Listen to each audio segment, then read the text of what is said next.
సదాశివసమారంభాం వ్యాసశంకరమధ్యమాం అస్మదాచార్యపర్యంతాం వందే గురుపరంపరాం. జ్యోతిషాస్త్రాన్ని భావితరాల వారికి ప్రసాదించిన ఋషుల యొక్క పాదపద్మాలకి నమస్కారం చేసుకుంటూ, అలాగే నాకు ఈ జ్యోతిష విద్యను నేర్పిన గురువర్యులు జ్యోతిష బ్రహ్మ కీర్తిశేషులు శ్రీ ఈరంకి సూర్యనారాయణమూర్తి గారు, సూర్యశ్రీ దైవజ్ఞ గారి యొక్క పాదపద్మాలకి నమస్కారం చేసుకుంటూ, ఓం శ్రీ మహాగణాధిపతి నమః, శ్రీ గురుభ్యో నమః, హరి ఓం. వీక్షకులందరికీ నమస్కారం. జూన్ నెల 7వ తారీఖు లగాయితూ జూన్ 13 వరకు ఉండేటువంటి గ్రహగతుల ఆధారంగా ద్వాదశ రాశుల వారికి ఈ వారం ఏ విధమైనటువంటి శుభాశుభ ఫలితాలు కలగబోతూ ఉన్నాయో ఈ కార్యక్రమం ద్వారా తెలుసుకుందాం. అందులో భాగంగా ఈ వారం ఉండేటువంటి గ్రహస్థితిని గమనిద్దాం. ఈ వారంలో మేషరాశి యందు కుజుని యొక్క సంచారము, వృషభ రాశి యందు రవి గ్రహం తాలూకు సంచారము, మిథున రాశి యందు బుధుని యొక్క సంచారము, అలాగే కర్కాటక రాశి యందు గురు శుక్రుల యొక్క సంచారము, సింహమందు కేతువు, కుంభమందు రాహుగ్రహము, మీనమందు శనేశ్వరుడు.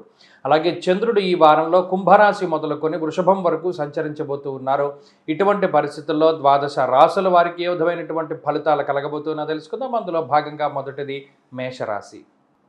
మేషరాశి వారికి ఈ వారం సానుకూలమైనటువంటి గ్రహస్థితి గోచరిస్తూ ఉన్నది. పోయిన వారంతో పోల్చుకుంటే అనుకూలించేటువంటి గ్రహాల యొక్క సంఖ్య పెరిగింది.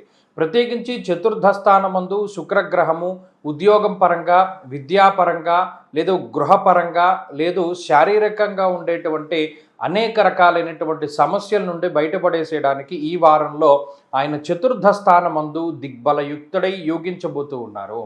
అలాగే ఈ రాశి వారులలో రాహు యొక్క బలము, అలాగే చంద్రుని యొక్క బలంతో కలుపుకుని ఈ వారంలో ఉండేటువంటి ఆర్థిక పరిస్థితులు కానీ, మానసిక పరిస్థితులు కానీ, శారీరక సంబంధమైనటువంటి ఇబ్బందులు కానీ, ఇవన్నీ కూడా ఏమైనా మనకి ఇబ్బందుల రూపేణా ఉంటే తొలగిపోవడము, లేదా ఏదైనా సానుకూల పడేటువంటి పరిస్థితులే చాలా ఎక్కువగా కనబడుతూ ఉన్నాయి.